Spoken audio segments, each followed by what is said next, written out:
commission, our board of directors. I want to thank y'all for being here today. Today is a big day for all of us here today, and you're going to hear from a lot of different people, something that participated in this marker and getting us to where we're at today.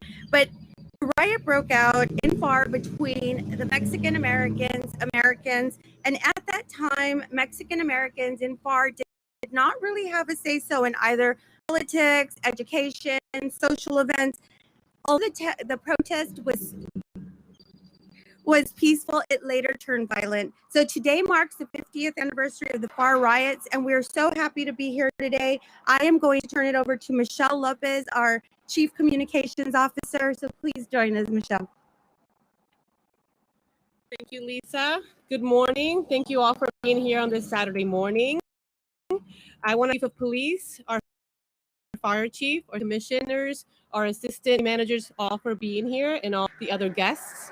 It's an honor to be here. I am delighted to be here for a momentous occasion.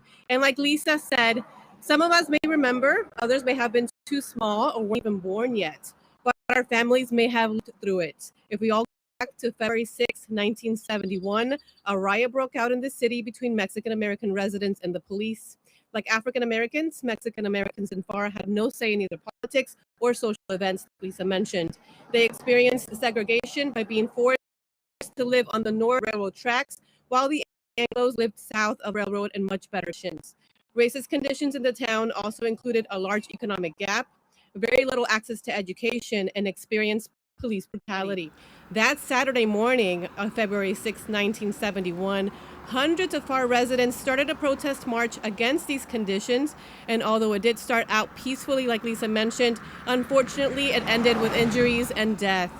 This historic marker we're unveiling today is to remind us what happened 50 years ago, but it also allows us to discuss with our children how much our city has progressed and is progressing.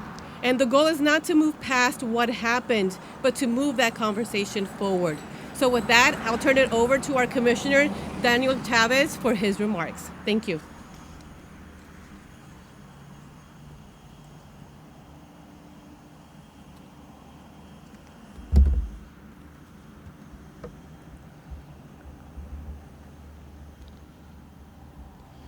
Good morning, buenos días. I'm going to first start by giving thanks to La Familia Ramos por dejarnos estar aquí hoy. Thank you for the family to allow us to be here today. Well, welcome and thank you for joining us today at this event, commemorating the 50th anniversary of the event that marked an era of zero unrest, racial discrimination, and a community finding its voice to challenge injustice. 50 years ago, a Mexican American like me would likely have had little chance of standing before you today as a leader and a commissioner in our community. 50 years ago, we were looked at differently, judged by the color of our skin, the language that we spoke, and the lower socioeconomic status that we were in. 50 years ago may seem like a long time ago. But the reality is, racial discrimination still exists. What began as a peaceful riot was born out of frustration of racial discrimination, segregation, and biases toward Mexican Americans. As we have seen throughout history, sometimes things can grow out of control. What happened here in 1971 was a clash between a group of Pharr residents and the police force, which led to the death of a bystander, Alfonso Lodedo Flores. As the Pharr riot gained national media attention, what this event did was bring about positive change in the city's government and structure. It tore open the reality that burdened the city's Mexican American population. And later that year, the citizens of Pharr elected the first Mexican American mayor. The unveiling of this historical marker is a means for us to remember our city's history. As painful as it may be, This marker will serve as a constant reminder to bear witness to the efforts of our predecessors who fought for justice, gave a voice to the voiceless, and created change in our community. Let us always remember the events of that fateful day. And let us keep in mind that even as much as our community has progressed, it remains all of our responsibility to keep it moving forward. Thank you.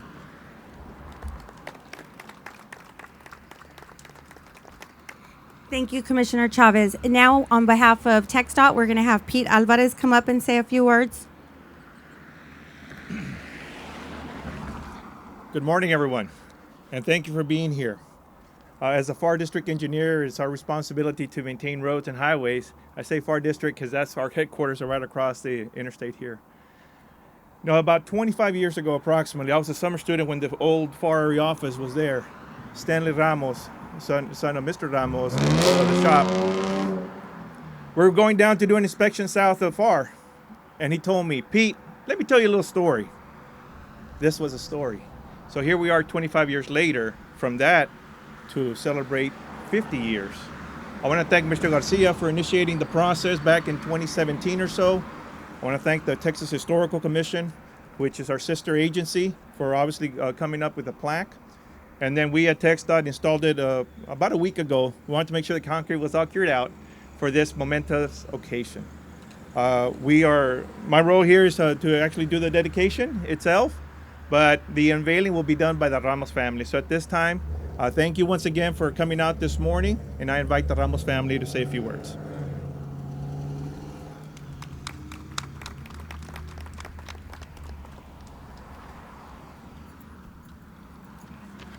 Good morning. Thank you. Thank you, everybody, for being here. Distinguished guests, commissioners, Mr. Alvarez, Mr. Garza, and the city of Pharr. Thank you very much for all your efforts and cooperation. The Historical Commission. And just want to say that this has been with us for 50 years. We've never forgotten. We've always been reminded of the pain and suffering that was happening 50 years ago to us, the Hispanics. And because of what happened 50 years ago here at this location, we are now reaping the benefits. As I look around, and mainly most of the cities and not all the cities, we have Hispanic mayors, we have commissioners, distinguished guests, and all that was a predecessor to where we are today. Once again, I want to thank you, and I want to introduce Mr. Thomas Ray Garcia. He's the one who was responsible for 3 years of hard work to get the plaque here, so he can say a few words.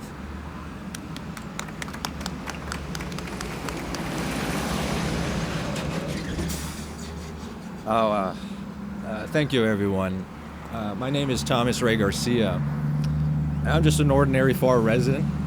I was born and raised here, and back in 2015, on one of the many trips I made down Cage Boulevard, I looked at the Ramos Hairstyling Center and I saw that bench that is here. And back then it was actually less debilitated.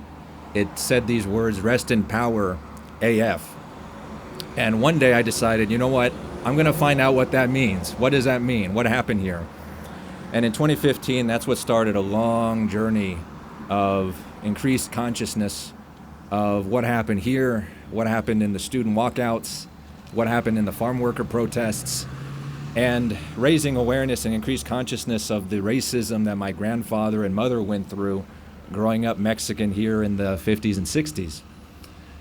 And my motivation behind applying to this historical marker project back in 2017 was born out of that desire to have other people, especially young people, feel like their life in the present can be more informed and made more meaningful by that recognition that the past matters, that the past 50 years ago informed so much of what we do today. I have a couple of people I'd like to thank because this project started out as a very lonely venture, but along the way I met so many amazing people. The Ramos family have supported this project throughout the entire 4 years, and they were gracious enough to give me some speaking time today. the Alfonso Flores family couldn't be here today. It was an amazing experience to connect with them and meet with them, albeit virtually. And I hope that the historical marker text will honor his memory and his spirit. Originally, the marker text did not state that Alfonso Flores was shot and killed by a police officer. I'd like to thank Dr. Kenneth Fletcher, may he rest in peace, for encouraging me not to give up in that fight to make sure that text was 100% correct. And that is why now the historical marker text does state that Alfonso Flores was shot and killed by a police officer. In some of the last words he emailed me, Dr. Fletcher said, "Delays are temporary, but the text is forever." And he spelled forever with a PH. And lastly, I'd like to thank the 38 donors who made this marker possible. The long story short is that there was a lot of bureaucratic issues with the marker initially, a confusion over who was going to pay for it. I was able to get an extension from the state to make sure this project didn't fall through the cracks. And 38 donors from across the valley, including Los Angeles and Princeton, New Jersey, donated within a week and a half to make this happen. So there was a lot of people along the way I met who expressed extreme interest and passion in what happened here 50 years ago today. So it's not just a City of Pharr event, but I truly think there's a lot of eyes across the country looking at what happened here today and learning from it. On a final note, I'd like to share that my own personal experience, feeling like my work, play, and life was overall made more meaningful by what happened here today. The next step is the hard part. I think the first step sounded a little hard, getting the marker here, getting it unveiled today. It took some time.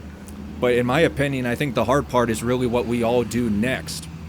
The marker is going to get unveiled today, but then the question is, what now? And it's a question I often used to pose to my former high school students. You have this knowledge, what are you going to do with it? And I hope that each of us in our own unique ways, starting today, can take awareness of what happened here today and move forward in our own unique ways, knowing that the past informs the present, and together we can make a better and more equitable and more just future here in the Rio Grande Valley together. So, thank you for giving me the opportunity to speak. Thank you.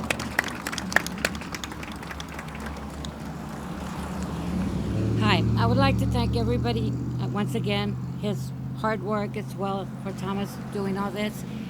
Maybe some of you don't realize that my father, Stanley Ramos, used to have all meetings here to try to get this this historical thing going. He wanted Mexican Americans to be recognized.